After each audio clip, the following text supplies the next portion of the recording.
legalizefreedom.com.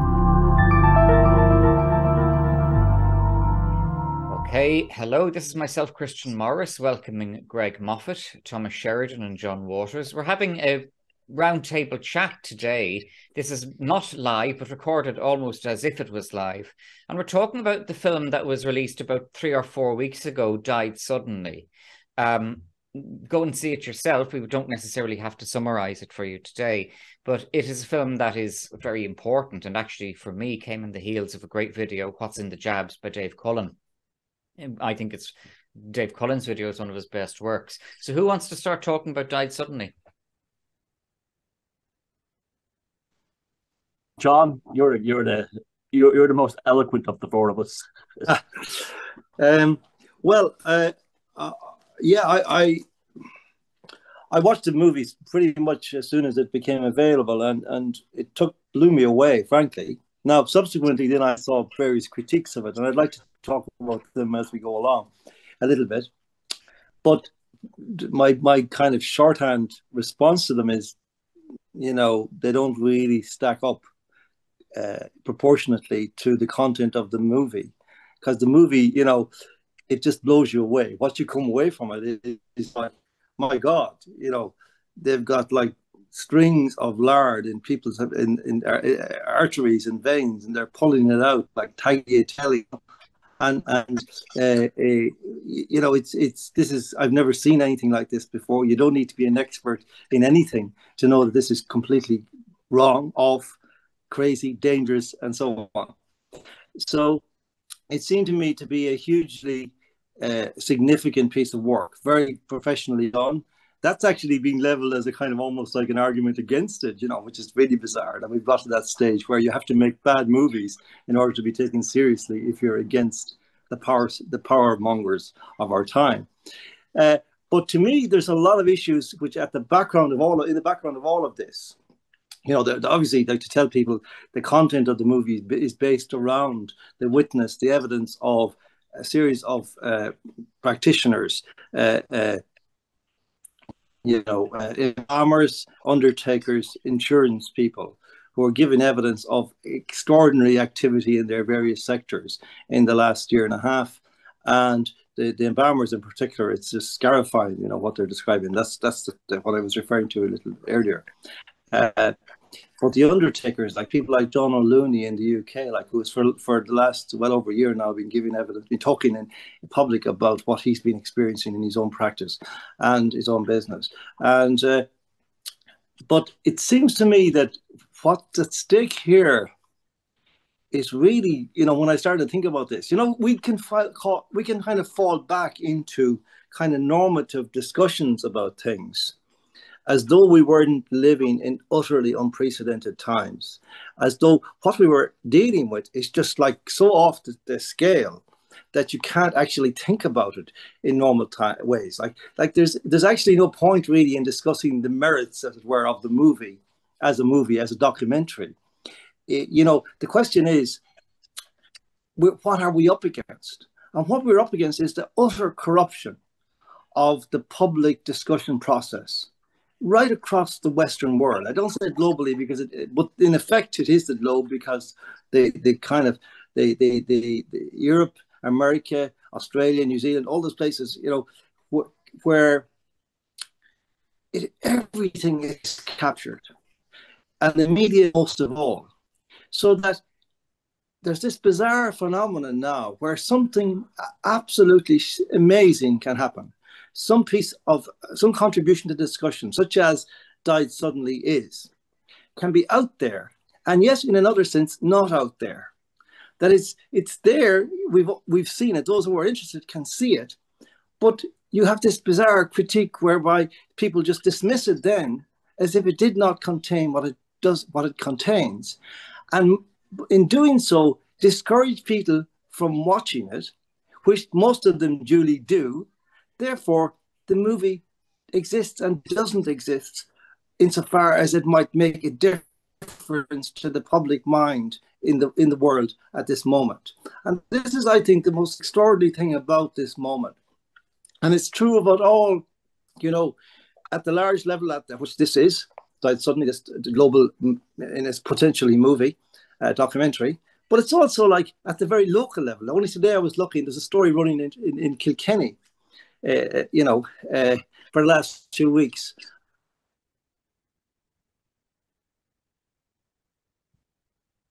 Man who's taken upon himself, he's not himself, the excess deaths in that area of Kilkenny City and County.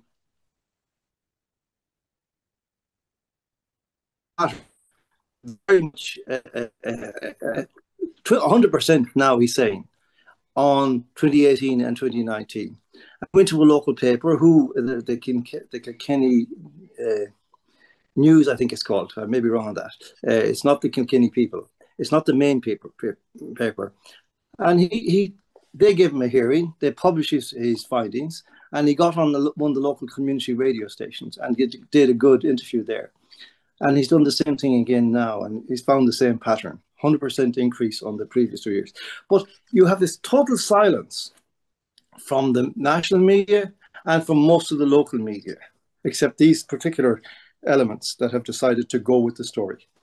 And it seems that there's no accountability for that. There's no way of appealing to that process.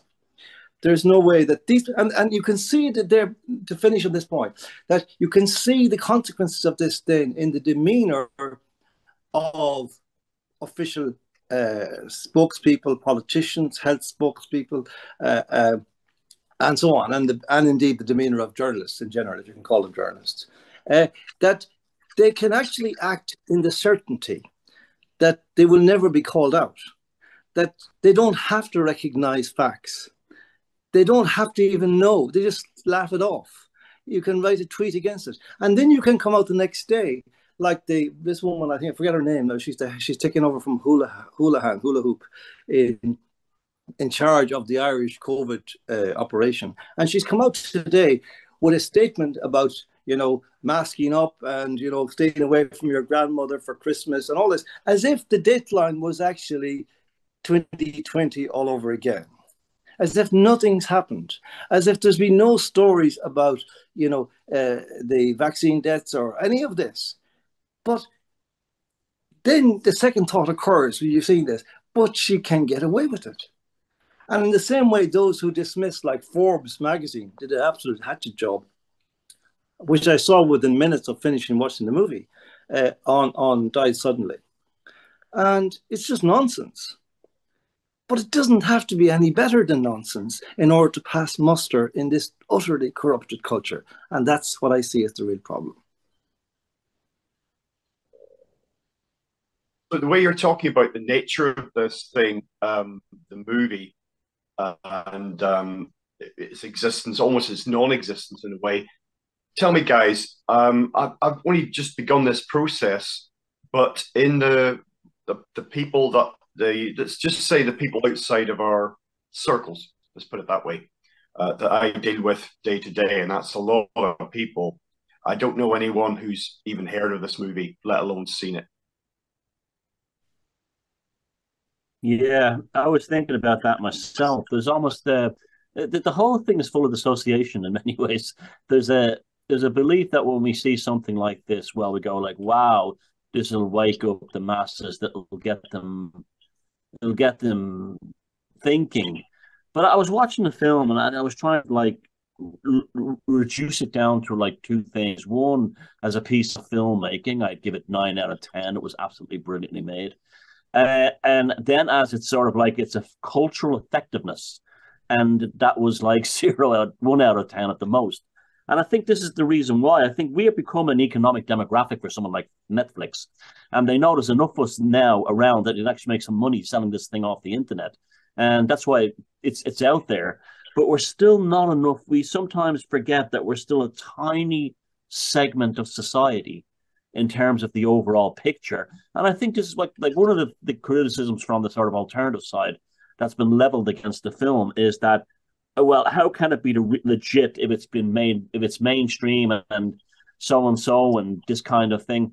And my answer to that would be the powers that be don't care, because they know they have spellbound and gaslighted the overwhelming majority of the population to not even have it presented within their consciousness, this unbelievable association. Now, when I was watching the film, it's not an easy, viewing thing. It's very visceral and intense, which surprised me, actually, because I can't think of another film other than, say, documentaries that were made about the Vietnam War when the Vietnam War was raging that actually dive that deep into it. But that's also an inhibitor to the mainstream audiences. They're going to see the first part of an autopsy and they're going to switch it off and forget about it. We're people today, because they've been so dumbed down, they have the memory and attention span of goldfish. And the powers that be, I think, know this.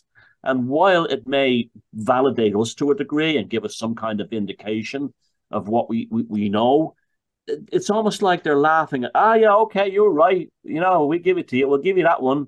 But guess what? The rest of the world doesn't give a shit. And something? That's kind of true, I think.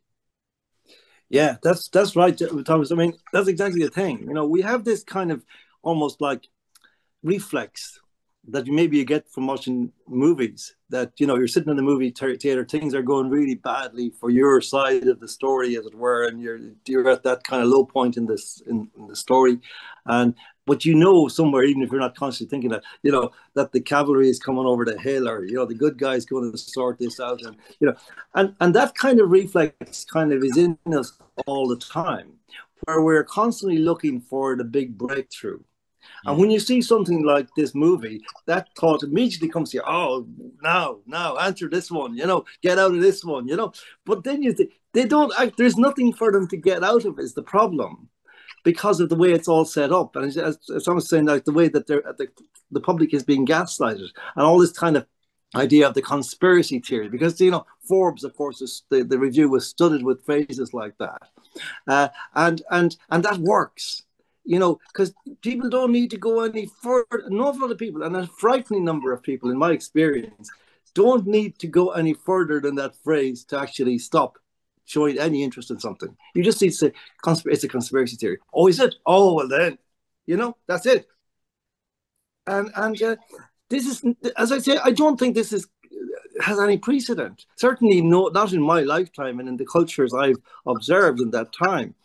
There was a certain way, and this is part of the Hollywood thing, there's a particular way that cultures worked. For example, Alistair Campbell used to say, worked for Tony Blair, used to say that if a politician couldn't get a story off the front pages after a week, he was finished, he had to go. That's a kind of an iron law of public life. And there were all those kind of iron laws about behavior and ethics and corruption and,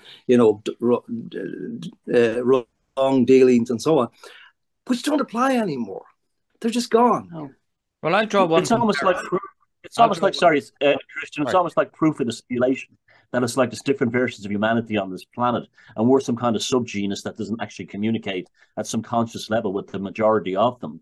Like the kind of thing what you're saying there, John, about you could show them the data regarding and the no lockdown there, and the infection rates not in just as Ireland, which had a severe lockdown, and they don't respond. It's like you're talking to them in Japanese or some ancient language that disappeared centuries ago, and that's that. I totally agree with that. It's it's proof, almost not proof, but it's it suggests a level of consciousness that's now changed in the body politic of humanity as a whole. Really and we are the last survivors of that still have retained this sort of traditional human discourse in terms of logic and communication. That's what I really do. I'm really starting to feel that now strongly. And more importantly, I think the controllers notice it very, very well, and as a result, don't care how much bulletproof evidence we bring forward.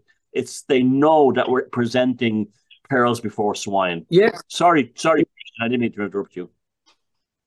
No, sorry. Can I come in there? Because you see, it's down to groupthink in a way. I mean, the idea of groupthink before, we always thought of it in a fairly small, narrow, kind of confined context. Might be a group of people in a club or in a classroom or whatever it was, or it might be a boardroom or whatever. But the guy who kind of thought out the whole process, a guy called Irving Yanis, talked about this and about how, at a very early stage, the in-group in which the groupthink is to be kind of fostered and nurtured, they create an outgroup. They want to have an outgroup by which they can actually in some way consolidate the internal groupthink, you see, because by making an enemy of the outgroup who is determined to tear them down or to destroy their good work or whatever it might be, that they can actually, really buttress and galvanize their own kind of thinking. And I don't know if this has ever happened before, certainly not on this scale, where you have nothing I know. Yeah, you have the whole kind of Western world, let's say that. I mean, probably we can't really comment beyond that because we're not hearing back that much from it. But certainly the Western world, the West, the English-speaking world, Europe and so on, seem to be caught up in this groupthink whereby, they're primed to look out for certain kinds of people who speak in a certain way, who drop certain kind of ideas or phrases, and they immediately signal themselves to be members of the outgroup. And that's, I think, Thomas, what you're seeing in a way there is the kind of process that does kind of almost like a thought bubble from over their head saying, oh yeah, he's one of them now, isn't he? Yeah, I know. What do I do now? What do I say? What did Joe Duffy say to him there now? That kind of thing, and that's kind of, it's as crude as that, I think, in many ways. But also people can't do we notice that people cannot put themselves in another person's shoes anymore? Like going back, like when I was growing up, the big thing was apartheid, right?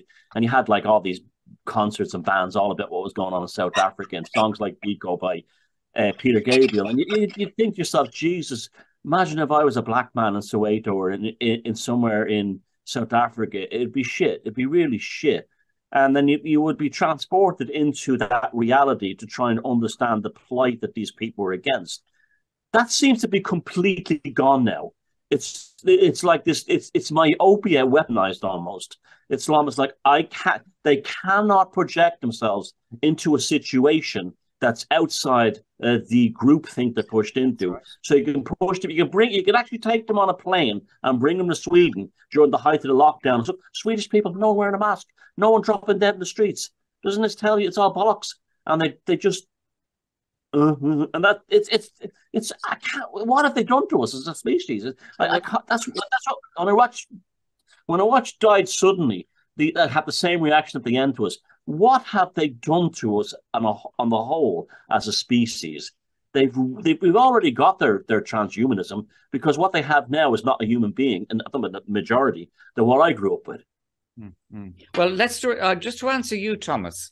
One of the observations I've made with another friend of mine, he's not in the video tonight, is that there's an increasing phenomenon where you go to people in charge. John Waters talks about where are the adults, and I'm fucked if I know where the adults are. I'm fucked if I know, because you'll go to them with a complaint and you'll say, well, look, here's the evidence that we have in this video here of such and such a thing happened on yesterday. And look, we've annotated that. And they write back to you. And I mean, senior people, and I can give you examples of this, will write back to you and say, no, it didn't happen like that. Yeah. And I'd never recall at the age of 49 that thing happening with such a senior level of people across such a widespread amount of society, and including officialdom, where you say, well, look, I'm giving you the facts here and XYZ ABC. That's not necessarily pertaining to Died Suddenly or that. It's just, there you go. Now, what do you say to these facts that I'm putting in front of you? Oh, those facts, that's not the way it is, they'll say. And they're so used now to kind of just getting away with it. And then when you question them, they say, we don't like your attitude, or we don't like your tone, or you're being abusive, or you're being aggressive. Well, a lot of that comes from the fact that they've made a religiosity of the state. The state and the mass media have replaced religion, and therefore the word of the government, of the bureaucrat, via the evening news, is now the word of God for many people. This is particularly so with medical people. What has happened now is that, consultants and doctors are the new clergy, and they're completely infallible, and whatever they come out with, they must not be disagreed with. They must not even be questioned. And when you question them in writing, as I said, they write back to you and they say, well, no, that's not the facts. It's actually the diametric opposite of all the evidence that you put in front of us, and really what the fuck are you going to do about it? Let's go back to something now, to what John talked about. And where can you pull people in by the scruff of the neck and say, no, these are the facts? If we take Leo Varadkar, who has now returned to much Leo's alleging, much glory to that. Everything is so degraded and so debased. Even the role of Taoiseach is debased now, and the consciousness of the people we're dealing with is debased. Varadkar, by his own admission, in terms of planning decisions down in County Clare and later on with a job selection contract decision, he has admitted to wrongdoing worse than the type that saw Richard Nixon have to leave the US presidency. Can I put that into context? Varadkar has admitted to wrongdoing worse than saw Richard Nixon leave the US presidency, and nobody is saying anything about it. Robert Troy, that TD down in Mullingar, he has admitted to not making disclosures that he was legally obliged to do. He's also admitted to using his position to sell property at a higher amount than he would have got otherwise. He had insider information, and I'll go on the record. He can sue me for that. I'll go on the record to say that. He had insider information. Where are the journalists? Where is this person? Why is this person not being hounded out of office? But let's talk about COVID for a sec. Simon Harris, when he was Minister for Health in 2020, said there were 18 types of COVID before COVID-19. When somebody had the temerity, oh gosh, to question this, he said, oh, haha, yeah, right, I made a boo-boo, haha. End of it. End of it. These people, these three people who I've cited, have shown themselves through their own admission to be worse characters and to be more criminal than Richard Nixon around Watergate. Well, that's right, Christian. But, you know, this whole syndrome erupted in the COVID period. And it had never happened in anything like the scale that it happened in that period ever before, in my experience. And it seemed to kick in immediately from the very outset. It wasn't as if like that this kind of new regime needed to be bedded down. The scare, maybe it was a scare tactics, maybe it was the prepping of the medical profession in general that kind of put out that message from day one, and there was nobody going to challenge it. But I was personally astonished by the silence that greeted all of this from all of the civil liberties organizations, all of the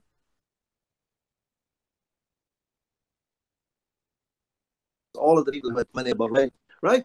Now, the syndrome you're talking about there, Christian, is like a related one in this sense that, for example, in July 2020, HICWA, the health regulatory body, did an investigation or, you know, just a study or whatever of the death from COVID figures. And at the time, the figure was 1,776. And they knocked about 600-700 off it in one fell swoop. That was the first chop. There was actually subsequent ones which basically reduced it as far down as you like. But so they brought it down to just over 1,000, I think, as my memory serves me correctly. Now, Varadkar immediately comes out on a tweet and he says, oh yeah, but you know, we weren't counting the same as everybody else. We were counting basically anybody who died from anything. And we were, you know, counting people even without tests and so on and so on. And you're thinking there, what he's just said is basically admitted that the whole thing is a scam, right? But nobody in the media read it as such. It was as if he had explained it. And in fact, the thing that kind of seemed to carry was his final line, which was, well, you know, we weren't interested in league tables. We were interested in what? We were interested in saving lives. Well, that's how and that was enough for the media to say. Getting back, yeah, it's the same. We saw that in England as well recently with the guy who asked for a suspension of the vaccine in Parliament, and they weren't even there.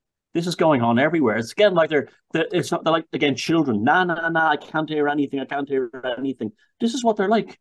Mm-hmm. Now, I want to getting back to the died suddenly. I want to ask the three of you each a question. At one of the most controversial aspects of that film at the very beginning is a montage of conspiracy theories, both batshit crazy ones and 40 ones which wouldn't really be conspiracy theories, and then legit ones like 9/11 and so on. And some people have said that was put in there to bring the film down, to make it a joke. I don't see it that way, but how do you guys feel about it? Greg, you've been quiet. What did you think about that opening segment? Okay, so I agree with you. You can read this on different levels. If all I can say is, if I was going to show this film to someone, as I referenced earlier, let's just use the phrase outside of our circle, I'd want to do a boil down of it without any of that.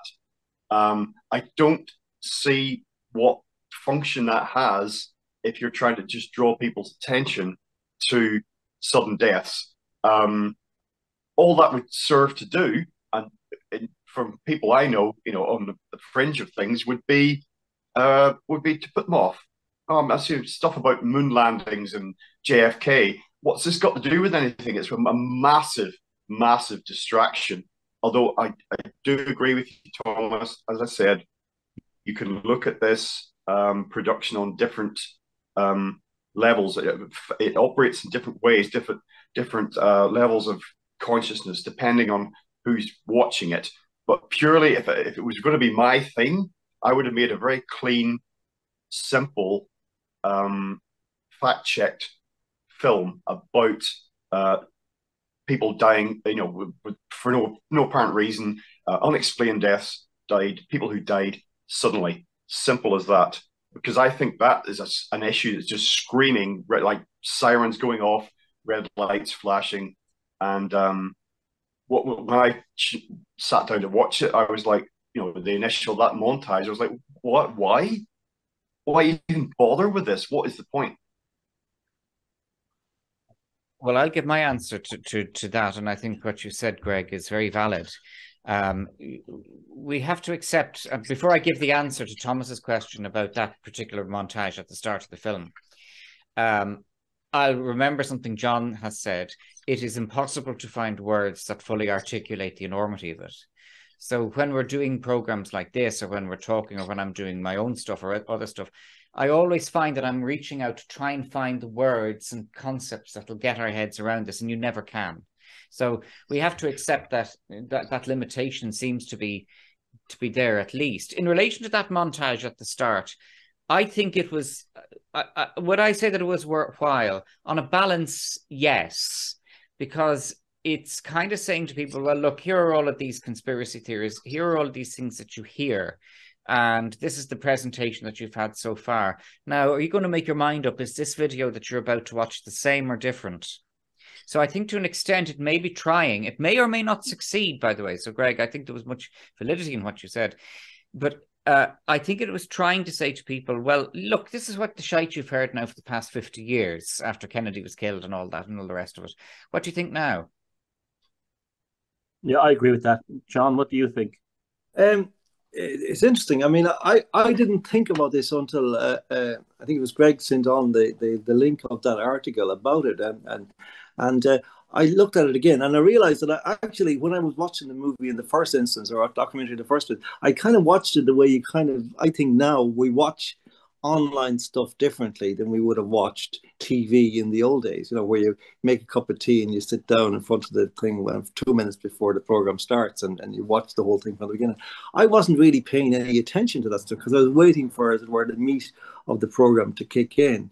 I'd seen the earlier montage where there was a few clips of some of the witnesses in the program, and I wanted to see what they had to say. So my attention drifted to other things in that period. But I went back and watched it again then, and I didn't have those feelings about it, really. I thought what it was something that gave a kind of an affirmation of normality to the documentary. It was the kind of thing you would have expected, the packaging that you would have expected, the grammar of the documentary, that kind of bombastic kind of music and the fast-moving montage and so on. And the kind of, I suppose, the content-wise, it was like something like, well, they say all these stuff, they said of all these things, conspiracy theories, and they're saying them about this. Implicitly, that was kind of the vibe I got. I didn't feel that it at that level undermined the thing. But when you see it in the context of that we've been talking about, where all those normative kind of assumptions are all void, it kind of puts you think, well, how could you make a documentary for an audience that doesn't want to watch it, who doesn't want to hear what's in it? I find this, for example, with I'm on Substack, but I find it like sometimes I get people complaining about my proofreading, right? And say, oh, I like what you're doing, but it's kind of discredited by your sometimes there's some errors in it, that kind of stuff. And I send it, and they say I send it to friends of mine, and they come back with a list of your typos, and that, and it really undermines what you're trying to say. And I said to them, "Don't you understand? They don't want to hear what I'm saying anyway. Why do you send it to them?" So in the same way, I don't think that montage would do any damage for anybody who open-mindedly was interested in informing themselves about what was true about all this. And the problem is that so many people are not in that mindset that you can't get to them with anything. In a certain sense, that's the problem with a piece of work like this, that however good it is, in fact, the better it is in some ways, the more certain it is to be buried, because everybody will gang up on it.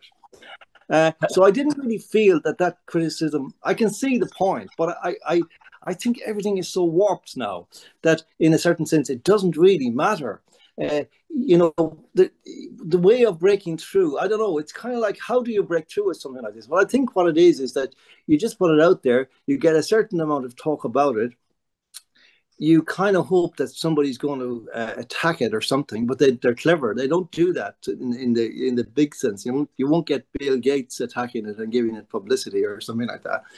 But I think this is a part of what we've been talking about, that it's not possible, as in the old days, to provoke open-minded inquiry in the audience to see, well, what are they actually saying here? And I add one more topping to that pizza. And it's that they put that montage in there as a kind of insurance policy. And because if they had went straight forward with a hardcore video journalism, whatever, and showed the story as it was, they would not have gone to Netflix. They probably would have met the kind of Edward Snowden, Julian Assange kind of reaction and shut the whole thing down. I think they put that in there maybe to say to the kind of like the authorities or the powers that be, oh, it's just a dumbass conspiracy theory video film. Let it go through. Netflix said, we'll make a few quid from it. It's just some dumb, stupid conspiracy thing like Ancient Aliens or whatever like that. And I think was actually, if that's the reason why they did it, and I hope it is, I might be wrong, it actually was a work of genius, because it managed to get them onto Netflix and things like that under the auspices that it was a dumbass conspiracy theory film, and it's loads of that shit on Netflix anyway. And so it was almost like a Trojan horse to get them safe from the powers that be. Because I can tell you, if they had made a cold hard documentary like Greg said, and that's what I would have preferred to do, it would have went nowhere. It would have been lost on Rumble. But because they put that montage in, what they did was they created a kind of a carrier wave or a Trojan horse to get it into the mainstream. I hope that's why they did it. But even if they didn't do it for that reason, I think that's why it got onto the mainstream, because of that montage. It's just a dumbass conspiracy theory video. Let it go. Absolutely. But it's not really once you get past that sex segment. Absolutely. If I was going to give let's leave aside now where I've been kind of devil's advocating and trying to empathize with other people's arguments. Personally, I'd give the film 9 out of 10. I just thought it was outstanding documentary work from the start to the finish. I thought it was absolutely outstanding documentary work and reporting work from the start to the finish, because there was that very interesting artistic contrast between the presentation style and the music and that montage, among other things. And then the fact that, I went through it twice or 3 times. I watched it through twice. And I watched it a second time to say, no, I want to listen to hear the holes in the argument, because there's 2 parts of that film. There's all that presentation. Then there's the actual argument that it presents. And the argument that it presents is backed up in every regard. It's a waterproof argument that they have. It's backed up in every regard.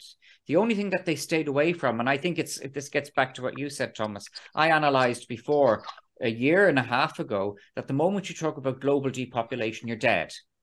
Pardon the pun. But the moment on Facebook or YouTube, You start talking about an agenda to kill 50, 60, 70% of the people, you're off the fucking platform.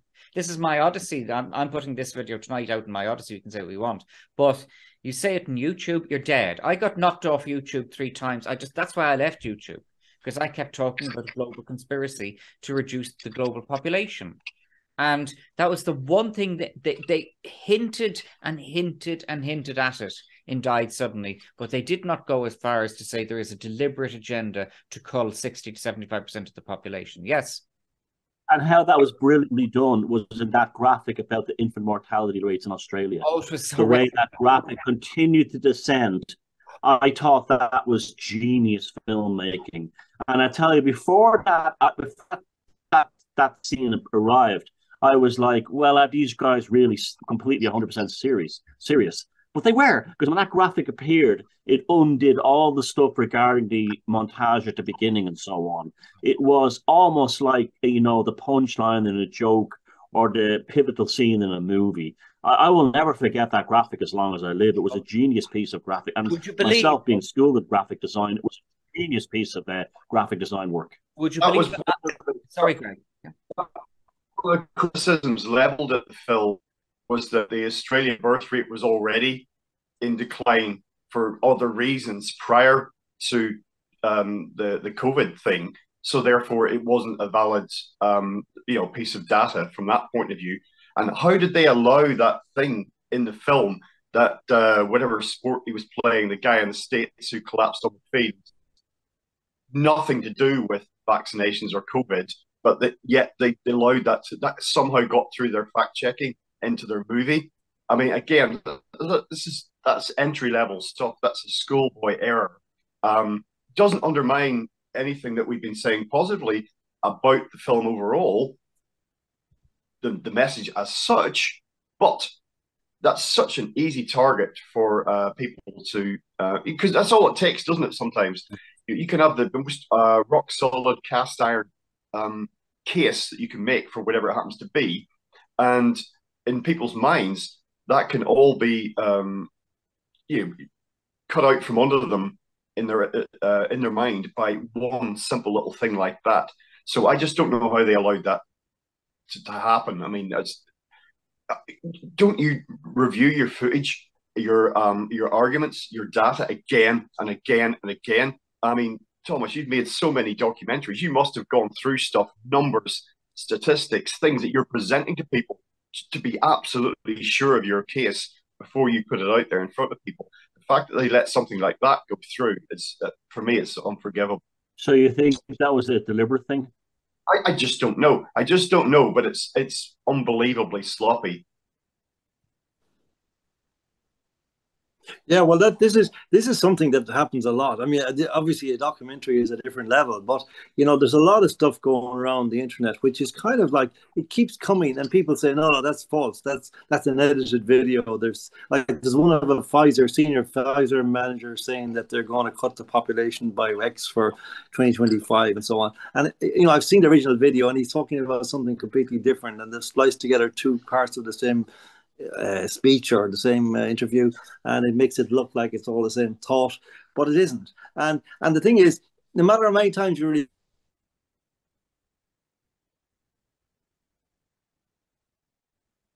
keep coming up like and a half, and then it erupts again, the same clip. And these things can acquire the status of kind of truth by virtue of just being omnipresent for a long time, and people then think, well, we know that. No, but you see, there's a weird syndrome which goes along with a lot of this kind of culture that we're talking about, which is that there's kind of a lack of refutation there's no rebutting of a lot of stuff that's out there.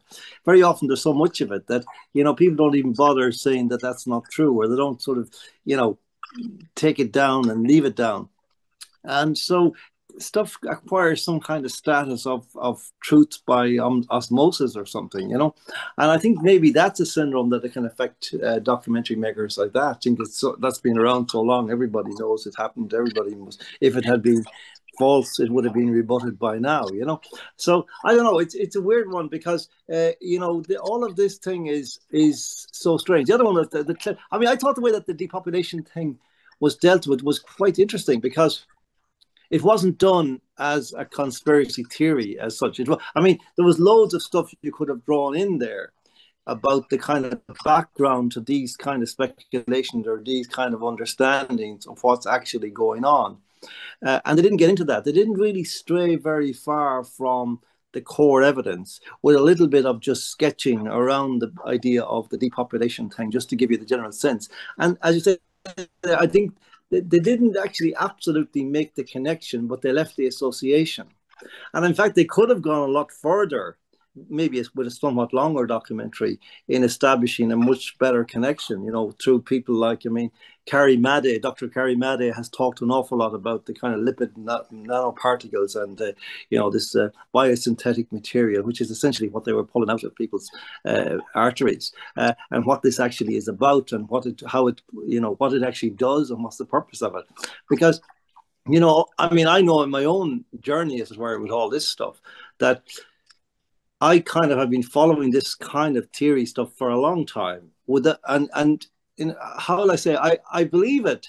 I don't doubt it, in the sense that if evidence is solid, I kind of say, okay, I'm taking that. So I develop a picture of a depopulation agenda, such as a Colleen, say, and that possibility is one that I allow to be live in my consciousness. But there's a part of me that's always held a reserve on that. Until I watched Died Suddenly, and it all dissolved, as it were. I'm not entirely sure what it was. I think it was just the power of those images, of what the embalmers were telling us and what they were showing us.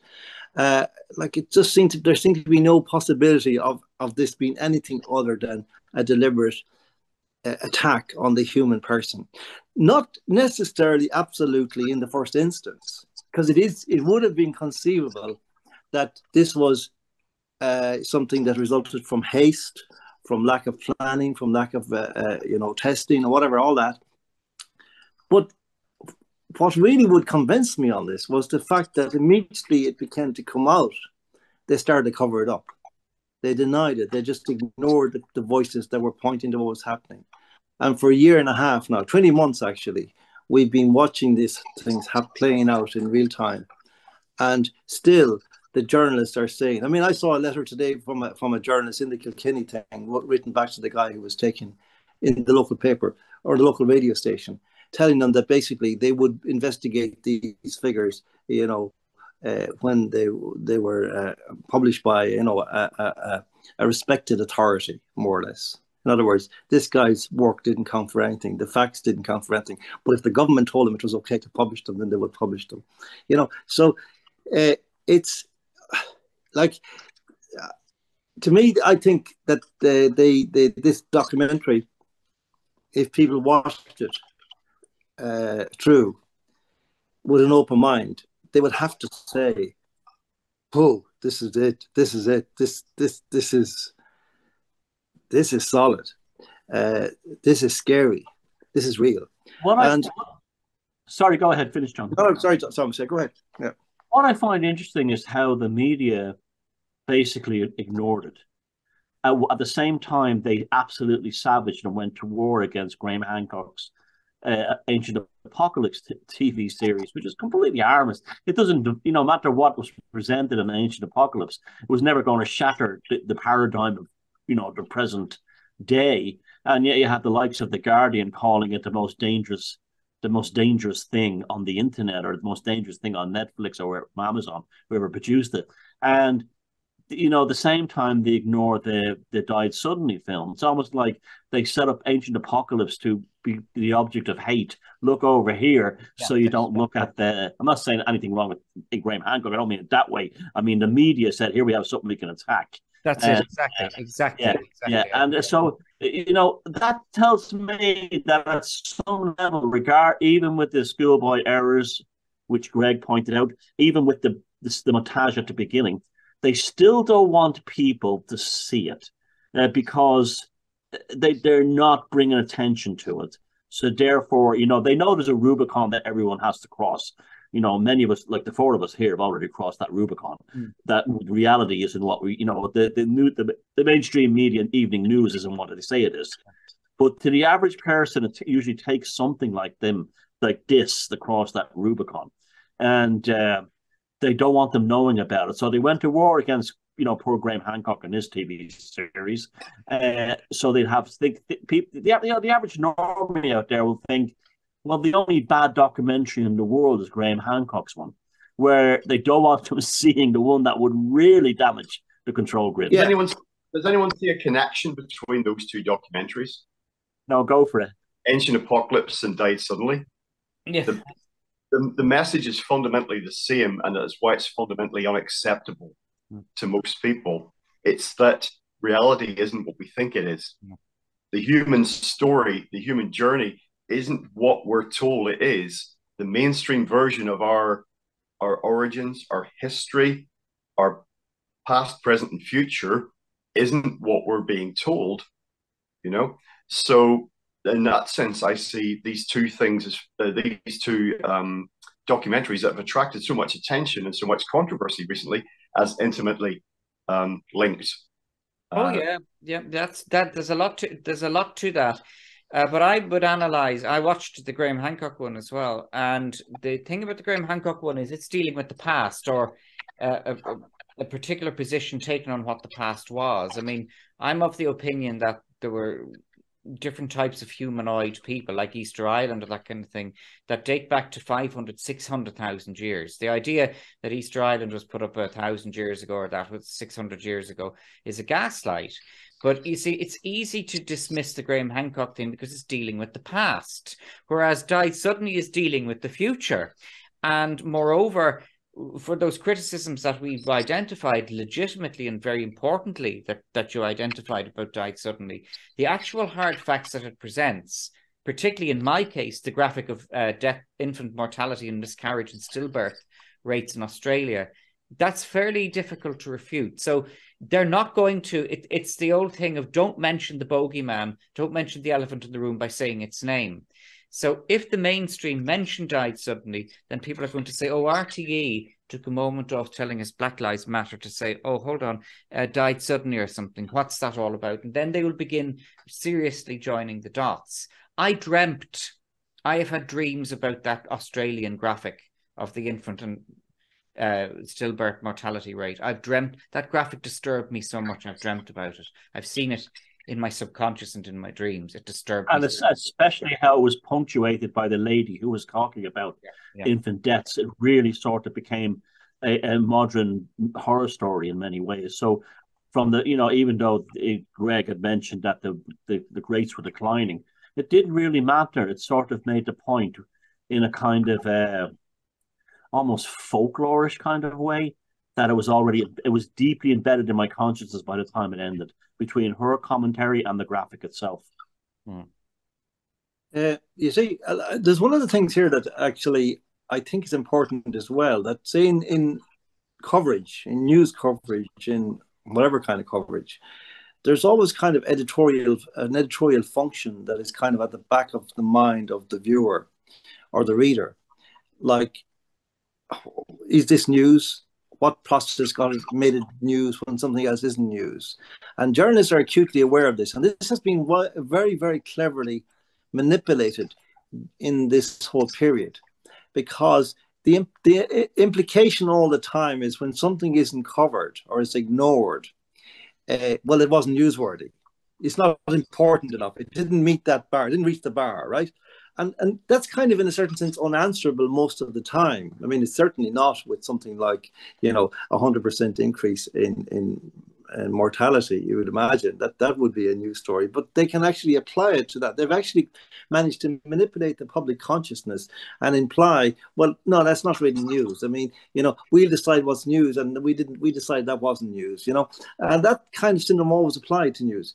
But there's all this kind of stuff. I mean, for example, if you look at the Twitter stories and Elon Musk in the last couple of weeks, where the news media, as I understand it, I don't read them, but I've been asking people who do, and they tell me that there's virtually no coverage whatsoever of what are called the Twitter files. In other words, the constant flow of information coming out about what was what emerged in what happened in what they found in all this searching through the files of Twitter, which is quite shocking in regard to the involvement of the CIA and the FBI and so on and so on. But the only story they actually covered was when Elon Musk himself said that he would resign, issued a tweet that he would resign if he was voted out by Twitter users, which he actually was. And I don't know what happened then. He kind of ignored it, I think, so far anyway. But that's a different story. But then they having reported that story, the media then went back to not reporting the Twitter files. So, like, you know, in what sense is Twitter newsworthy? Is it only Twitter newsworthy when the CEO whom you don't like is promising to step down if in certain circumstances, but it's not newsworthy in terms of its content or what happened around that content? So, like, how do you decide that now in a society without a free media? Like, what kind of conversation? Like, we're having it here, but like in the mainstream, it doesn't happen. Like, there was another interesting thing that happened recently when there was a study, an academic study, so-called, that found that unvaccinated people are more prone to have road accidents than vaccinated people, which obviously is bullshit, right? It's complete bullshit. They're risk takers. Yeah, that's right. Or they have no respect. They have no respect for rules and regulations. You know, they're just kind of say, the hell with it. I'll take my mask off. That means they're also more likely to kill people on skateboards and bicycles. And yeah. But actually, Gonzalo Lira, I was watching a video he did today, and he actually nailed it, because what he says is, of course, what this is for is to create, because there was that other story, a very much more concrete story, that people who had been vaxxed were ending up, you know, driving madly all over the road as they expired, you know, their car out of control, you know, killing all before them. And that's what we say, you know, accidents, right? But what they've now done, as Gonzalo says, is they've created something that can top the list of searches.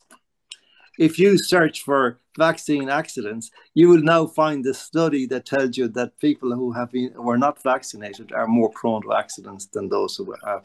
And like, that's the kind of thing that they're doing all the time, in all kinds of ways. That kind of psyop, mini psyop, that actually is manipulating this culture and creating an entirely new culture it's like it's like bog, walking across a really wet bog in the middle of December. You know, you just have nothing to put your foot on that's solid.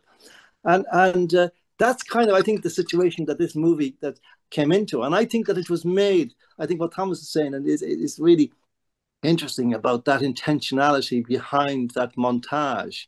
You know, that it was a kind of an insulation or something, you know, to kind of get it past the border guards. You know, that people say, it's just a cliche kind of documentary, you know, and we don't, you know, it's not really, you know, it doesn't look like conspiracy theory really. Well, even though in a certain sense they're saying it is. Yeah, it was like the sacks of flour on the cocaine saying, you know, barley or buckwheat or something, you know, going through the border guards. And I think that's there's another aspect of the film as well I want to talk about, and I think you guys could be really good on this, is that there's a kind of watching those scenes of these Lovecraftian entities being pulled out of the Mother Hydra's babies, as I've come to call them, out of these poor unfortunates. That there was a kind of you know, it reminded me of, and you know, John, you'll know this, maybe Christian too. When I was a kid, I could remember a little boy going around St. Patlin's Church in Ballymun, which was built during the famine. It was the oldest building in Ballymun. It's now like an African community centre or something now. But they had the Stations of the Cross on the wall. And it used to deeply affect me to see this poor guy getting battered up and beaten and carrying this piece of rocks, this piece of cross through the streets and all this stuff. They nailed the poor bastard to the wall and everything. And it was one of the things that like really stuck with me about my Catholic upbringing, was that this is just a horror thing. It was like a kind of like a shock treatment thing. And it's, to this day, I'm still quite moved by statues of the Paita and stuff like that because of that element of it. I felt that was used within that documentary to an extent. That was almost like a tapping into a sort of a deeper spiritual aspect that you're forced to confront your humanity. Like, that will be me one day on that table, right? I don't want it to be me on that table with these calamari things being pulled out of me. I found that act very, very deep, that part, and very sort of like almost life affirming. Is that, I'm so glad I didn't take the needlecraft because I won't end up like that.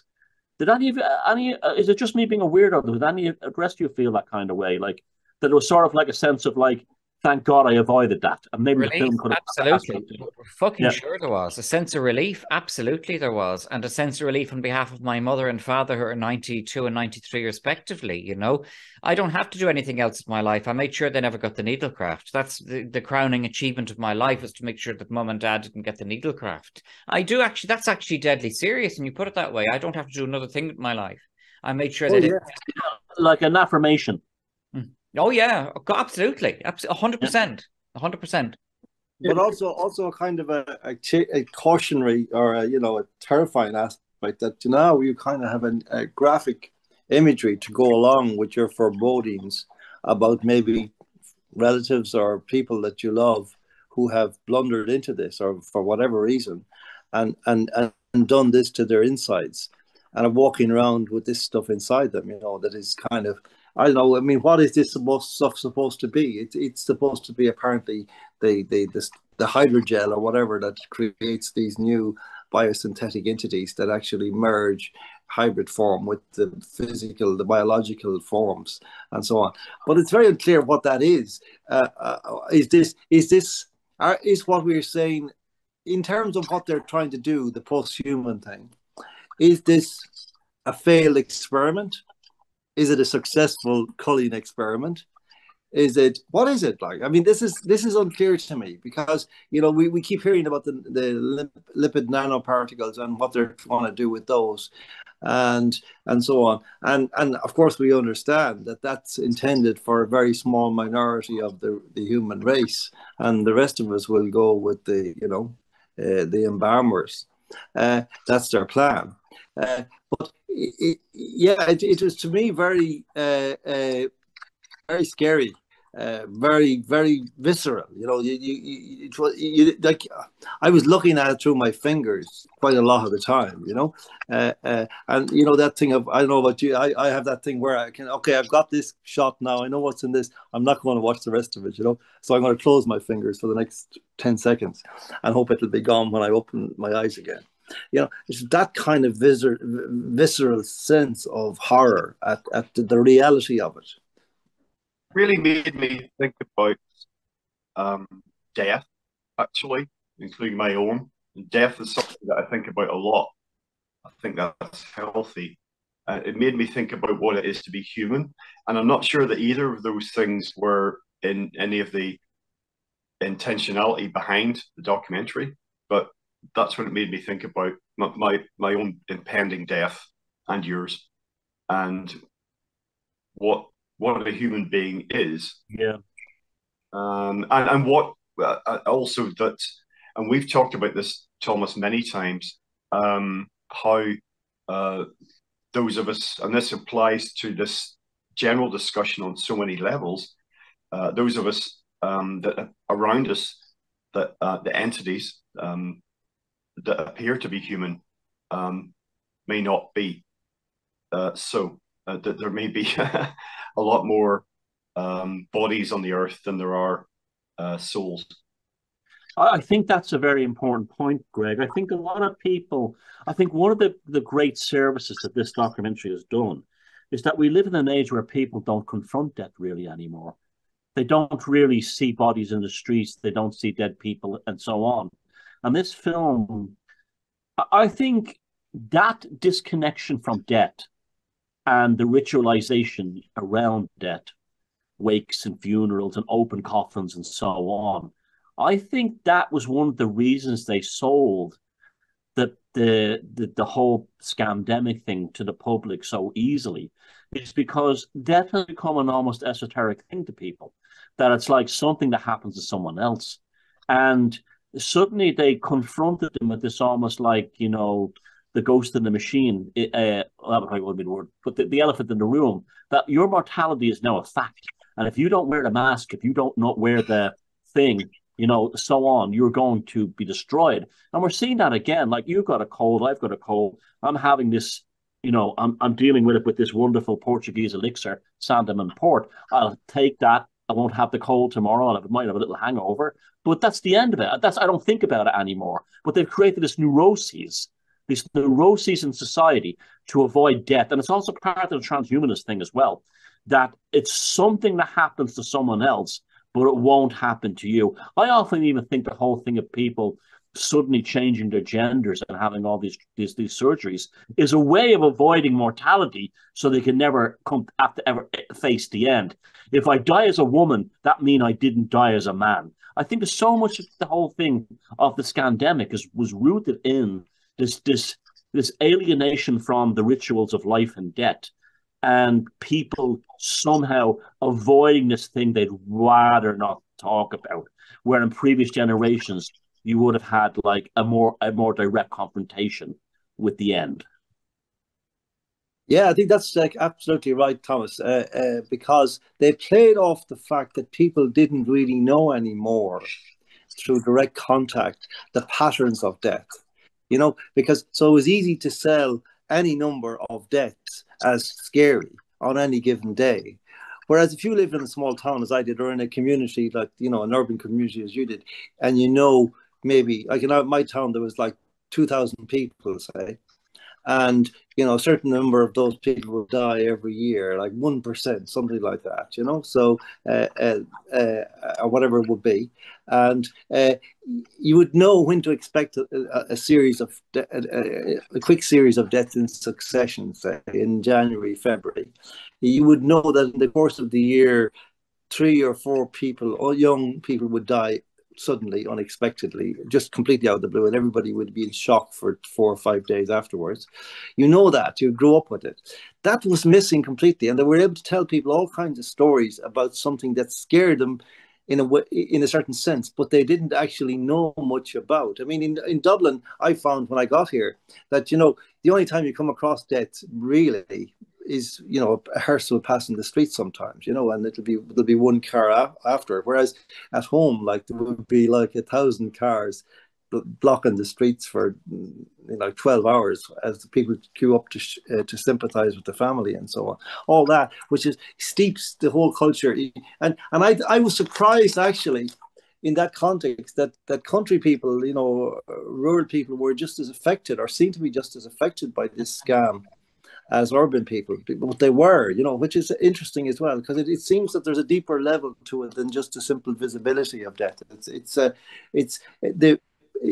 People have pushed it out of their consciousness. There's the whole kind of funeral parlor thing, and the removal of the kind of removal thing, and the church thing at night, and the funeral. So much of it is sanitized now, and you don't, like, for example, you don't see, when I was a kid, people used to go to the graveyard, the prayers would be said, and then everybody would wait while the grave was filled. Now they just put this kind of thing over it, kind of a make-believe grass thing, and everybody goes away, But it's all that kind of thing. You literally hear the stones going on top of the coffin, Yep. And the thud and the echo, And now they've mechanized that, they've machinized it. You have like these, Ireland is just like legalized liquid cremations that we spread like slurry on a field, and the regular cremations as well. I think actually coming face to face with dead bodies actually kind of makes you believe in the afterlife, because you see your mate Paddy or whatever, someone who dies, and you see him there lying. Paddy's not in there. That's just that's not Paddy. He's gone.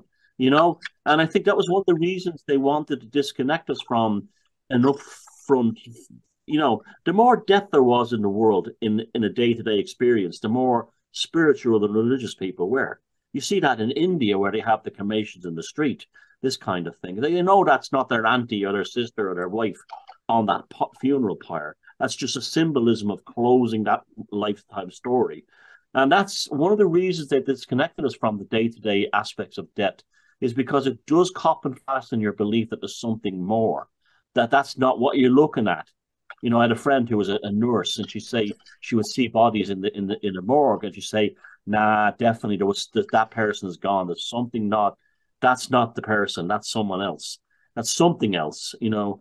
And I think that's one of the part of that whole transhumanist thing as well, is that it's like you're just a robot. You're just a flesh suit. You just there's nothing else to you.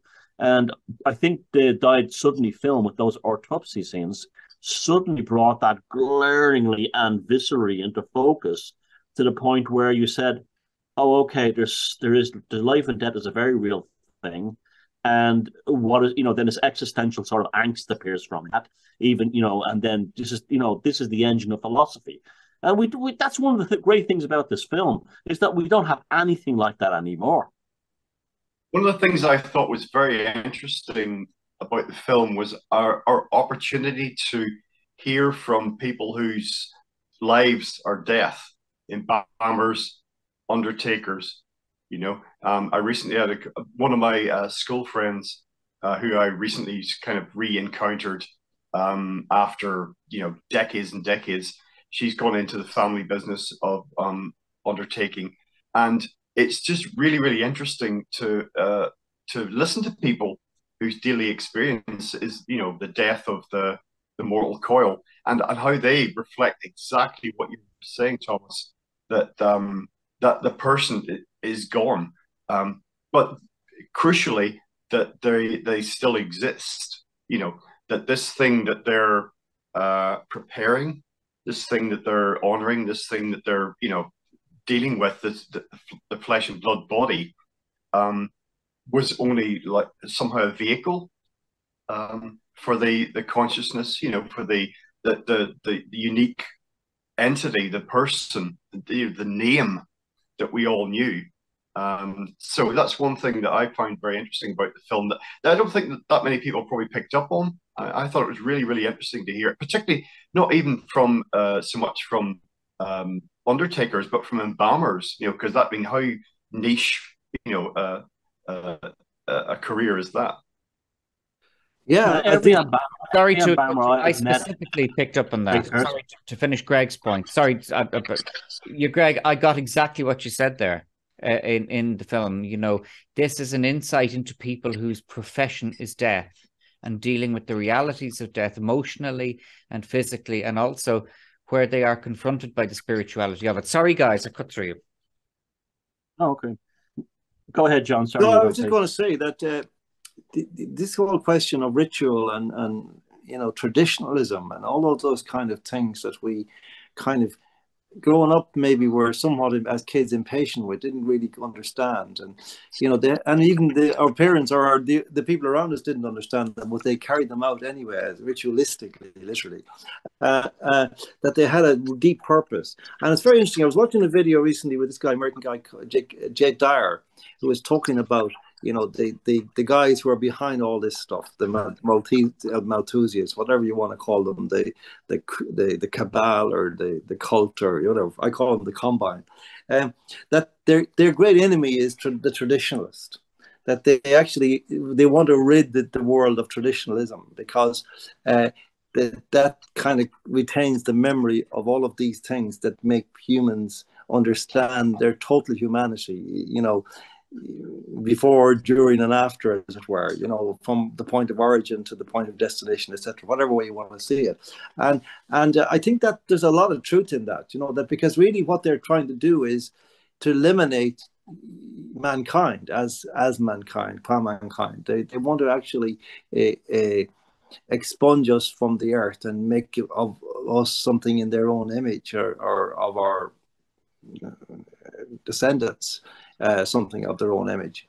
And you know, this is all part of what we're dealing with here, even though it's kind of so difficult. And it's almost, when you start to talk about it in these terms, I personally think, well, is this wise now to talk about it like this? Because obviously I'm straying deeply into the whole kind of concept, the booby-trapped territory, the landmine territory of conspiracy theory, in the kind of moronic journalier sense, you know, that this is, everything is can be closed down by this phrase. But these are things, this is the extraordinary thing that, you know, I know now, you know, having had reservations about a lot of this stuff even over the last 3 years, I gradually came to see that actually those who warned about these, no matter how, some people, you don't have to go to the Alex Jones level of kind of, melodrama to kind of realize that you're dealing with something utterly shocking in this whole thing. And I'm not knocking him. He has his own style, and he's right in what he's saying, but fundamentally. And the extraordinary thing, going back to what we were saying at the beginning, that the culmination of all of that manipulation of culture is that they're actually blocking people off from understanding what's happening at a very profound level until it's too late. That's what that we're in a battle against time to try to kind of do the undoable, to achieve the unachievable, which is to wake the people up who stand to lose everything as a result of what these people are doing. It's funny you mentioned that, John, about the whole tradition thing, because I was thinking the other day about the trajectory of humanity has been to carve the human out of the Homo sapien. If you look at from the earliest Paleolithic cave art to the mid 20th century, it was to carve something beyond an animal out of that process to a higher level of consciousness. And the transhumanists seem to be very much now want to reverse that process, that the human is now being returned back to the Homo sapien, to the biological unit that can be, if it wants to be a woman, no problem, cut your balls off.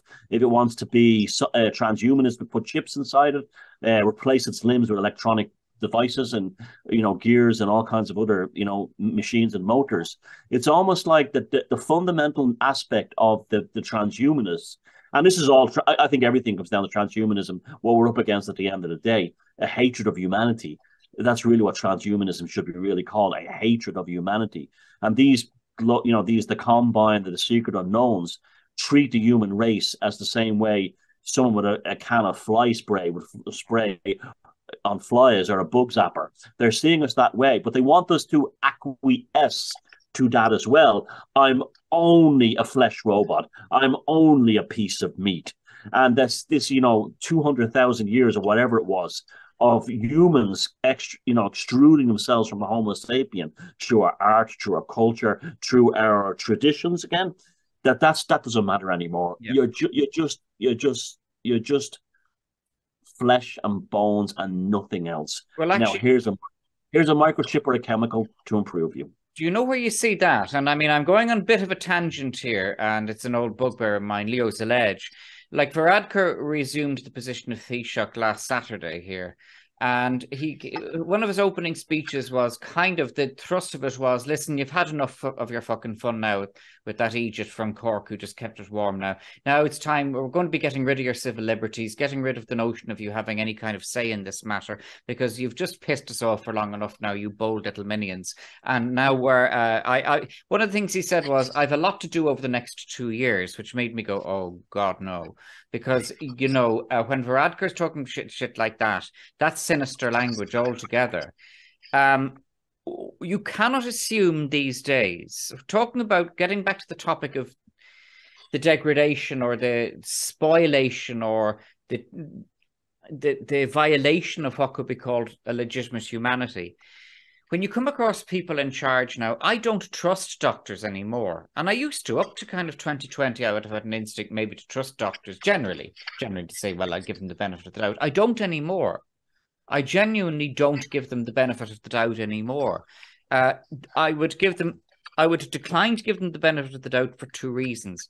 One, they're positively mendacious, or 2, I think the majority of them are just NPCs who just do what they're told. So the notion of a person in a hospital environment or in a clinic, other kind of institutionalized clinical environment, turning out and saying to their colleagues or to their boss, no, what you are doing here is morally wrong. Is that going to happen? No, it's fucking sure it's not going to happen. So you're dealing now with this groupthink and this hive mind in medicine, where I'm now getting to the point where saying having a person in a hospital or that is downright positively bloody dangerous. Thomas, to finish your point, you talked about the attitude of the Combine, where they view humanity like something that should go around with the fly spray at. This is very true. I agree with you. But those of us who didn't play ball, who didn't wear masks, who didn't get the needlecraft, they actually have to deal with us much more than they have to deal with the useful RTE jits who just said, oh yeah, lose a ledge, get the injection and all of that. So they have much more contempt for the compliant ones than they ever would have for us.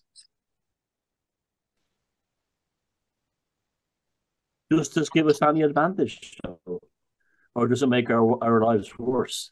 That's what I want to know. That's it, exactly. Yeah, well, there's one thing that's come up in a whole bunch of podcasts that I've done with different people on different subjects, and it kind of relates to what you were saying, Christian, and it's kind of disturbing and interesting at the same time, which is like how much we have in common with the so-called anti-human elite that we talk about, because that's undeniable. You know, how we see certain things the same way. So that's gives a cause for reflection. Yeah, I think also. I mean, I where we are now, and it's interesting what you say about Leo the Ledge, and this moment. I mean, I didn't see that. I couldn't bear watching it, but what you say makes sense, because there is this sense now that, okay, we talk about people waking up, and I think somewhat naively sometimes. There may be some people waking up, but there are not as many as we need, anything like it. And so in a certain sense, nothing's changed, except that now, if you look at the objective conditions on the pitch, as it were, you know, that silence that greeted the lockdown in 2020, that silence still obtains by and large. So as Leo the Ledge dons the jackboots in earnest now, you know, there won't be, there's no legitimate expectation that there will be any more of an uprising now than there was then. That's my pessimistic diagnosis of the situation. I think I would say there's less because they've stopped the lockdowns and stuff. And our side is like, oh, things are back to normal. Yes, very much, very much. Yeah, so I think that he you know, I've always said this about Brad Creep, I call him, that he is the most sinister, the darkest. Remember Charlie Haughey once said that Bertie O'Hearn was the darkest, the most cunning of them all. You know, well, I think Radker is the darkest of them all. He's very, very much embedded in the WEF. He is the one who has really put it up to Martin to be the kind of bollocks he has been for the last couple of years. I'm not saying he didn't have it in him, but Brad Creek drew it out of him. And, you know, now Radcliffe has no love of Ireland and no love of the Irish people. That's for certain. And, well, he's their desired archetype, isn't he? He's like Macron. He's like Trudeau. He's like, what's her name down in the horseface down in New Zealand. He's literally their cookie cutter, off the rack leader. Yeah, that's right. Yeah, I mean, you could actually take Radcliffe, Trudeau and Macron. You could close your eyes and you could send any one of them anywhere to Paris, Dublin, or whatever it is, Canada, and it wouldn't matter. It wouldn't matter. And now Rishi is the same in the UK. You had Boris Johnson, who was a bit different, a bit left off field, but now they have that archetype perfectly in the UK now. Yeah. It's really quite remarkable, you know. Yes. And I mean, this is just, again, we're back again to repeat this thing. You know, we have actually had Klaus Schwab out there. Like, he's published in the course of the so-called pandemic 2 books about the Great Reset and all of this stuff, which is all implicit in it. It's all there in what we're talking about. It's all there, Human 2.0 and all that. And he's able to actually sit in Davos and be interviewed and say that he has, you know, penetrated the cabinets of, you know, the entire governments of the world, and that they have people in every single cabinet room in the world carrying out their orders and conveying their wishes to the cabinet. I mean, that's such an unbelievable thing. But you see, this kind of, to me, is the thing that's been my bugbear all the time. all my life I'd heard people talking, and I took them seriously when they talked about liberalism and freedom and democracy and equality and all these things. And it seems as if like that the culture now has basically decided that, well, no, we didn't really mean that. It doesn't matter. Wherever we're going now is wherever we're going, And they're basically, these kind of creeps are telling us, actually, the real world is over. The world that you're part of is over, right? Our concern is that we retain the wealth that we've accumulated and the power we've accumulated, and everything else doesn't matter. And whatever way it falls is the way it falls. And just don't get in our way. That's the message these guys are putting out. And that has been the message from the start. But it's now, I think, it's about to become much more explicit and much less, I won't say tolerant, because you couldn't call them tolerant in any way, but it's much less kind of, like they basically we're into it. The dossier is over, as it were. We're into the leave. This is leaving cert. This is the leaving cert year now, and we're up against it. And I think one of the problems that people on our side make is with our what the fuck kind of like reaction to this is that we assume that others will equally look at them and go, what the hell is going on here? I remember years ago, Greg, you and I did a talk, and you had mentioned something about you could walk down the street assuming that the people coming towards you have exactly the same feelings, inclinations, concepts, sense of righteousness or whatever that you do, but you'd be unbelievably wrong about that. And I think even Colin Wilson in some of his books wrote about that as well. It's like how different the world is from me. Is there, coming back to this, and I think this is something, are we freaks? Are we literally a subgenus of humanity that's, we're not part of it anymore. We're just not there anymore. We're like the stories in the mythological races that like vanished away and that disappeared. Or are we the Neanderthals of the present? This is something I struggle with all the time, especially after seeing, died suddenly. I was like thinking to myself, how could anyone not watch that and be shocked by it? And yet lots would watch it and not be shocked by it, and then go on to watch, the box set of Friends or something. Well, I think to be honest with you, we may be exaggerating, and there's a number of things as well. First of all, I don't like wira talk anyway. I'm the eternal optimist, and secondly, it's about quality over quantity, because when you're dealing with psychopaths, I remember a particular school principal that I had. I've talked about him on my platform. He made a very dark impression upon me, but fundamentally he was incompetent. Above all else, he was incompetent. He was stupid. He was lazy. He had no attention span, and he didn't listen. And it's the same with Varadkar. It's the same with all of these ones. They're fundamental. When you talk to them, look at Rishi Sunak, for Christ's sakes, or Varadkar, or to a lesser extent, slightly Micheál Martin. They're not intelligent or impressive people. They're not people you'd take seriously were it not for the fact that they're in these political offices that they've exploited. And that in the case of Varadkar, I mean, John talked about Bertie Ahern. Bertie Ahern, in terms of competence and character, there's no comparison with him and Varadkar. Okay, C.J. Haughey said that Bertie Ahern was a very cunning and Machiavellian individual, but Bertie Ahern did not have the mainstream media continually enabling him, continually all the time, enabling him the way Varadkar does. Anne Harris now in the Irish Times had an article. It's such a relief to have good leadership back again. And just the comments underneath it in Facebook and in the Irish Times are just fuck off, go away with your bullshit. Yeah. So yeah. I've said before, the optimism doesn't lie in waking people up. And I actually borrowed from Thomas, who said it before I did. Thomas said, you're not going to wake them up. Forget about that. They're not going to wake up. It's easy. But it's a question of a crude, angry cynicism. We're seeing that in East Wall. We're seeing a crude, angry cynicism growing in East Wall. And then there's the incompetence of that pop-up NGO that came along with their very, very slick, expensive brochures they had, no less, brochures, and then people immediately were saying, where the fuck did this come from?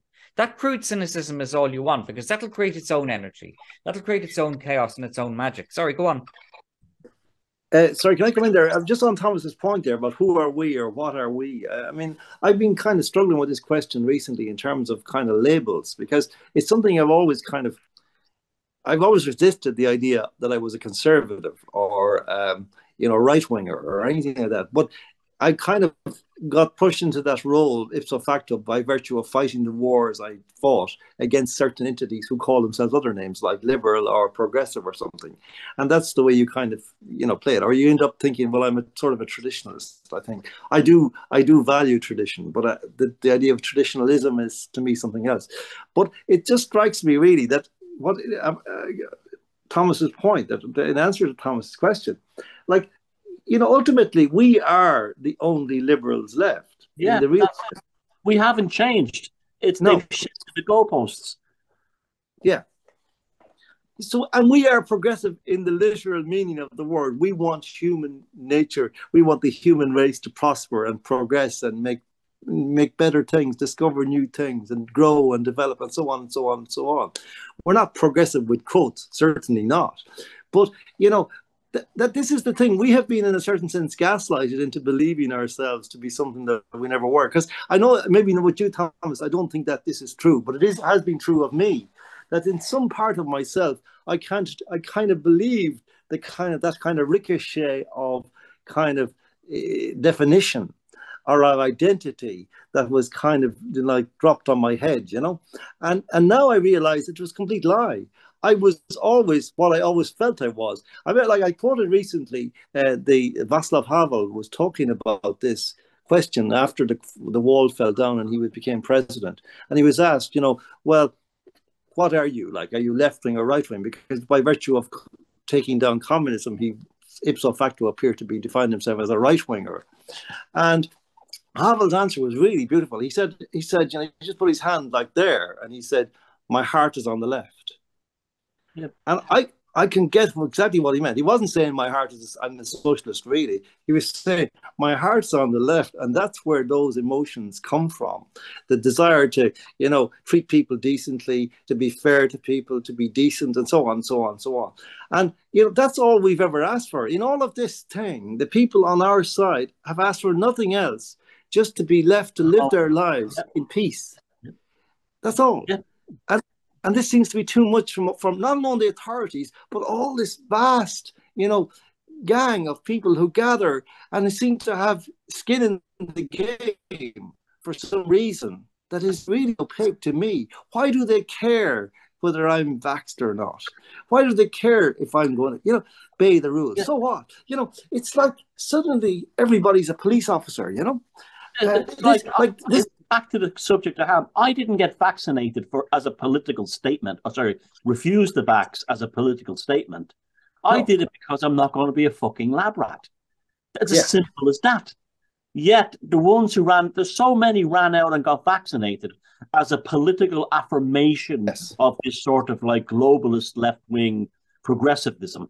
I mean, I didn't get vaxxed, not because I felt I'm anti-vaxxer or I'm anti-science or I'm anti some political agenda. It was like, no, I'll pass, please.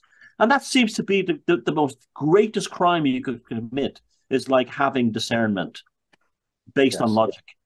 When you were talking recently, Thomas, about magic, and I personally didn't get vaccinated at the start of everything that happened a couple of years ago, because I felt well. I felt normal, as always. I didn't have a cold. I didn't have the flu, and I hadn't in any previous years taken the flu vaccine that's offered to so many people of my age. So it was a very, very simple equation for me. It's like, I am well, so why would I be doing this? And but for so many people, the whole question of whether to do this or not do this became something other than a question of simple health. It was the dimensions beyond that, I think, that were the most telling. Yeah, the dimensions beyond it is exactly what it was. It was more than just that. I had this instinctual feeling. Back to the film, died suddenly. I had this instinctual feeling from day one that not on this earth will I ever take that thing. I don't trust why they're pushing it. I don't trust the whole sort of like salvation element, almost like religious aspect of it. That this God from this pharmacological trust the science God was coming to save us. It set off, maybe it's my pagan thing, but it set off every red flag in me. Yes. That they're foisting a kind of a pharmacological redeemer upon me. I don't trust these bastards when they do it. I don't want it. It's not me. I don't feel like I need it. Now, my friend at work, he refused it very casually. He said, well, Thomas, I'm not getting it because my body tells me I don't need it. And it's the same thing again, at some level. Now, he wouldn't be like on our side so much, but he went, I don't really feel like I need it, this kind of thing. And I think that the film died suddenly, for me personally, validated that this thing was some kind of evil expression of an evil overstory that was foisting a false sense of salvation upon humanity. And I think that's where I'd probably leave it right now. I know it's not a perfect film. I know it's not ideal. I know there's mistakes in it. I know it's a bit strange with the montage, but ultimately for me personally, I watched that film and I just said, well, thank you, God, for giving me, or whoever it was, for giving me the sense to avoid injecting myself with that stuff. And maybe that's the real value of Died Suddenly. Yeah, I think because, the transhumanist project, basically, it sees us in a particular way. It sees us that we are machines that belong to somebody, not to ourselves. And that we can be modified and we can be, stretched in various directions, but also we can be made to think differently. And I know that's like literally true with the whole, but like literally they're talking about, I saw an interview with a woman and I can't remember her name, but she was one of these mother wefers, some years ago. And she was talking about the whole idea that people who, for example, have anxiety about mass migration are fearful. And she said, well, like this can be treated, So, that you can like go to sleep and you can kind of, be treated for your fear. And you wake up and you're totally pro open borders, in the morning and your thinking is all cleaned up. So, is it your thinking anymore? Of course it's not. And this is how deep this is, I mean, this is how deep the attack is. It's not like, isn't it a very interesting thing? Have you noticed this, that I find in myself that, there are different layers and sometimes you go right down to a layer that's very deep, but you come back up again and then you kind of forget that you've been there, or it goes out of your mind for a long time, that level of it. So at some point you're fighting the war at the most basic level of, bodily integrity or anti-vax, and all that. But then you kind of go back and you realize, well, actually, this is all about whatever. It's all about, say, the BlackRock and the financial markets and the currencies and all that, and the central bank digital currency project and the universal basic income and surveillance and social credit and things. And then next thing, oh no, actually, it's all about transhumanism, which is another layer beyond that. And it's an extraordinary thing that, if you think then, I used to be a journalist. I was a journalist for 30 odd years, and our job was to actually tell people what's going on in the world. Now, the job of a journalist is to block people from understanding what's going on in the world. That's the job. The idea journalists, like conspiracy theory, a journalist, as I've said before, is a good journalist is a conspiracy theorist. That's your only job, to develop conspiracies and prove them. That's it. And journalists now see conspiracy theory, they actually use it as a term of abuse, when in fact it's their job description. Yeah, totally agree completely.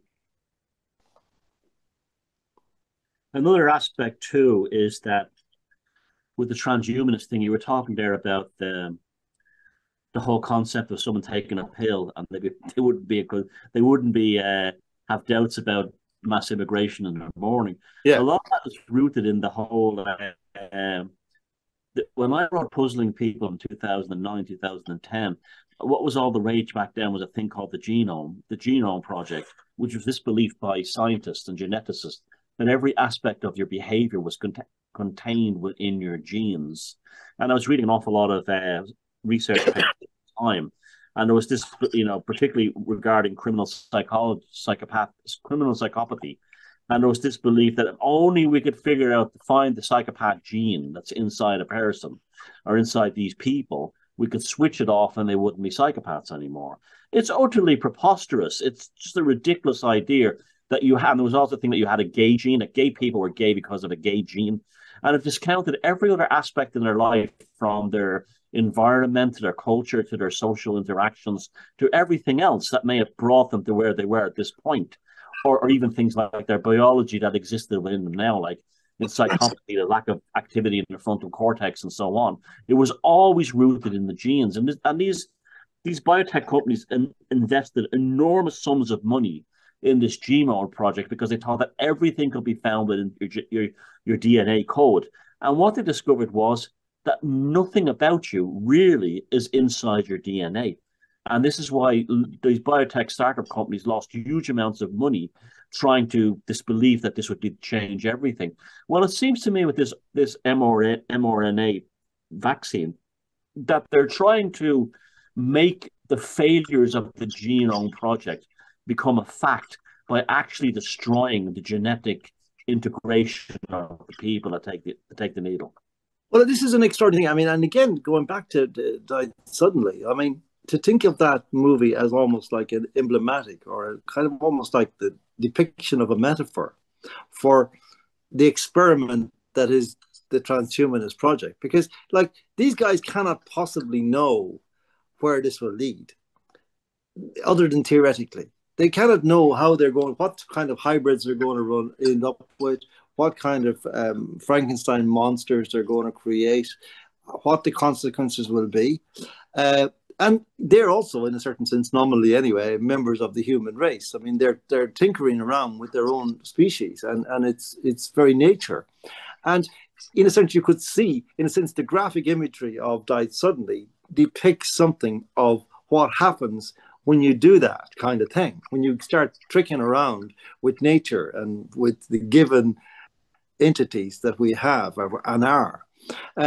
But they don't seem to care. And that's almost like, in a certain sense, what at the back of all this I have felt throughout. Have you seen this? Because when you look at the way through this period, there has been this kind of ramping up of other kind of obscenities as well, whether it's drag queen story or the transgenderism and all this. It's kind of every kind of form of aberration. I call it like a moral inversion, whereby what was bad before is now good, and what was good before is now bad, and it's like as if that they're actually basically sticking their middle finger up to whatever, whether it's God, whether it's humanity, whether it's the nature, but it's like we are whatever it is. We are God, we are nature, we are humanity, and we'll do with it what we like. I've got to go still, but John, you've actually summed up what I wanted to say at the end of this.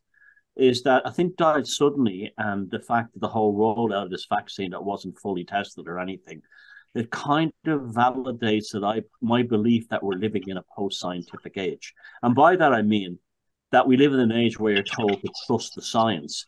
Now, anyone who knows anything about the scientific method that's existed ever since the end of natural philosophy and through the whole Protestant Enlightenment and so on, knows that to say something like trust the science or the science is settled is the most anti-scientific thing you can actually say. It's even worse than say it's God's will.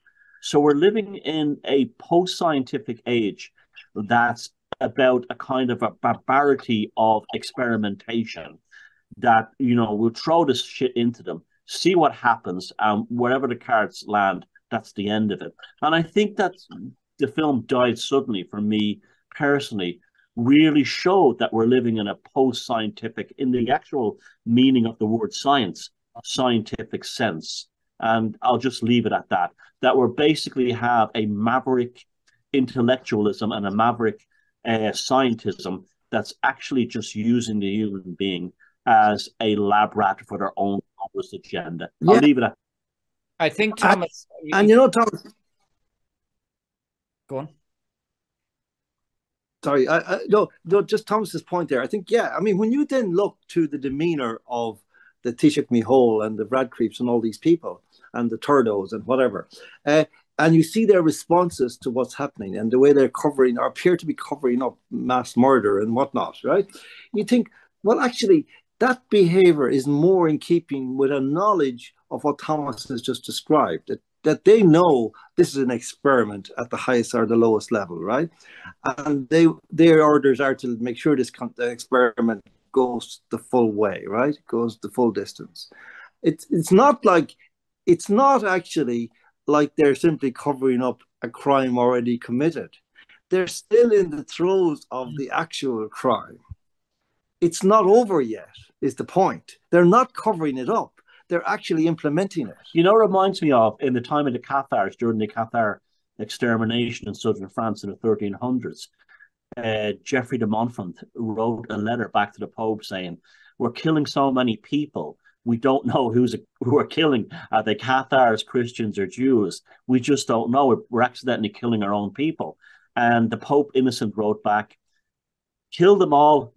God shall know his own. And now that's become central to science. That has. Let's begin to look towards wrapping this up now. And I've always said I hate the wera thing. I don't ever want to do wera videos or podcasts or that kind of thing. We are dealing with the film Died Suddenly. We've seen it. We've said now what our position on it is. I think a lot of people who might be following us know what our position is.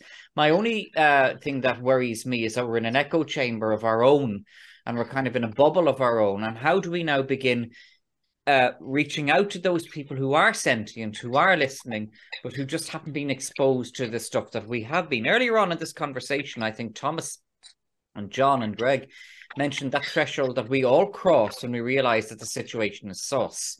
And for me, that was between 2008 and particularly 2012. After this time in 2012, I said, no, the whole thing stinks. And I won't say what it was that did that to me. But what do we do now to begin or to keep on keeping on as we're doing? And by the way, I just mentioned as an aside, Enoch Burke was freed from prison today. So, you know, for all of let's not be pessimistic. The freeing of Enoch Burke is part of all of this, because Burke was another person who just said to the Combine, no. And maybe he's not the most agreeable of people. Gemma O'Doherty mightn't be the most agreeable of people. But, you know, Gemma O'Doherty and Enoch Burke turned around and they said, fuck you, was what they really said. And this is what it has to be. It has to be a crude fuck you. As an anecdote, I met a man a while ago who was working here in the house. He said, by the way, I've not had the COVID jab. That's okay. I said, neither have any of us. I said, why did you not get it? He said, I just don't know. I don't fucking trust them. He said, that sounds like a stupid reason. I said, that's a very, very fucking valid reason. I don't know. I don't fucking trust them. I said, that sounds to me like the overwhelming trumpet roar of common sense. So where do we go from here? Thomas, to wrap up, your last word. You don't have the last word. We'll all have our last word now. Where do we go from here? Coming from the punk rock days, my attitude would be just continue to be a pain in the ass. Just continue going on. Eventually, history will come around to find us. Mm-hmm. That's what I would say. Don't be redemptionist or crusading about it, trying to force people to believe it. When people's consciousness reaches the level where they're ready to join us, they will. It'll come around. Just keep keeping on and continue to be a pain in the ass. I mean, I look at people like Johnny Rotten, and I think of, like, you know, where he is today and where he was in 1977. He just kept on doing it, and that's. I feel that way about it myself strongly. Just have we hold what we have. That's right. And do not go from that position. That is exactly what you said before. What we have, we hold. I mean, Look at me. Look at the awfully fucking foolish satire I do. Look at the crazy shit that I do, that I throw together on PowerPoint, doing this fucking stupid voices and all of that. For me, the Shite Toy Show, that was a magnum opus. Most of the stuff I do is bollocks. But at the same time, you have to give people that crude laugh. It's crude. That fellow who came to the house a while ago, why'd you not get the job? I don't know. I just don't fucking trust the government. Oh, but quickly, a quick interjection on that, Christian. That shite parody you did may have been an act of chaos magic, because that stupid fucking musical was cancelled. So you may have actually created a chaos magic charge to end that. And that's why satire is so important. That's another aspect of it too. We must never lose our ability to laugh and mock at them. The Joker is always the last card that goes into the deck. And I think that actually, I was thinking about the other day when that musical was cancelled, Christian. I thought that your parody actually may have been an act of chaos magic, a dystopian magic that may have brought that into manifestation. I know that's out there, but that's the world I live in. Nothing would make me happier. Satire has to be crude. It has to be vulgar. I mean, if you look at the Shite Toy Show or a lot of the other stuff I did, remember the Shite Dublin protest, the one with the bus and all of that, you know, and Johnny Bravo and Grafton Street. It doesn't have to be clever. It doesn't have to be. It has to be like, I remember when I was in secondary school, those boys at the back of the classroom who'd punctuate a teacher's speech with a fart. So a teacher would be given out and somebody'd fart down the back of the room, and the whole thing would fall apart, be chaos after that.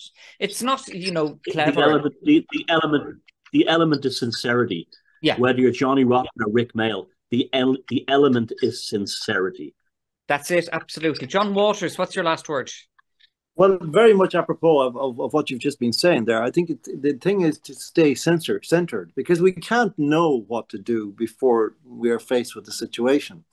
We can't have a plan. It is not for us to have the plan other than to be ourselves in the situation, and to be coherent and true to some fundamental instinct that we're following in responding as we are. You know, I mean, it's like, I kind of feel that, you know, it's not like we're looking to make careers in politics or in whatever, you know, we're actually, you know, trying to retain what we've been saying. We're trying to retain the conditions to have peace in our lives and to pass those conditions on to the next generation.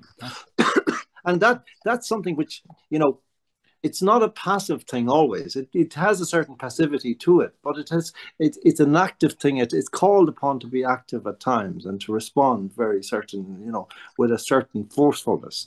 And I think but it's to be true to some inner balance within ourselves and to maybe retain that. And to me, it's almost like something slightly, you know, slightly off the station, as it were. You know, it's just slightly off the mainstream of your everyday existence, that you tune into this very proximate state of being, which is kind of like able to connect with your true purpose in reality and your true purpose in existence, and somehow then to find harmony with others in the greater world. That's the way I see it, because I've always liked comics.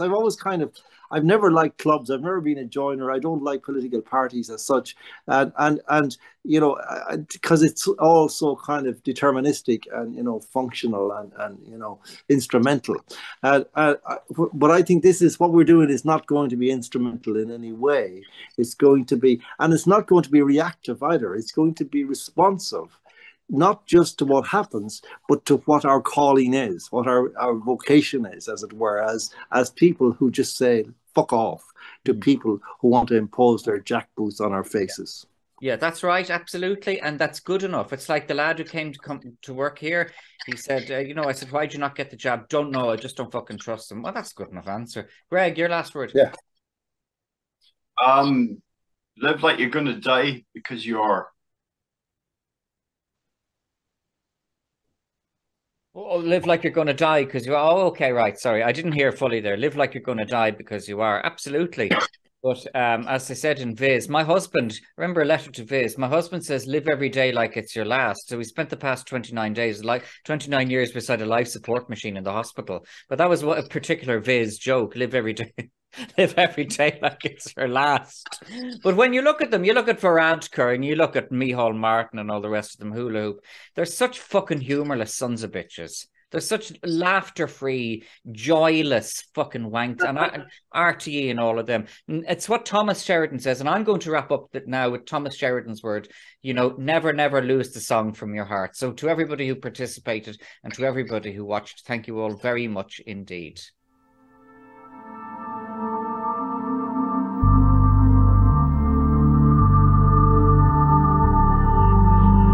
LegalizeFreedom.com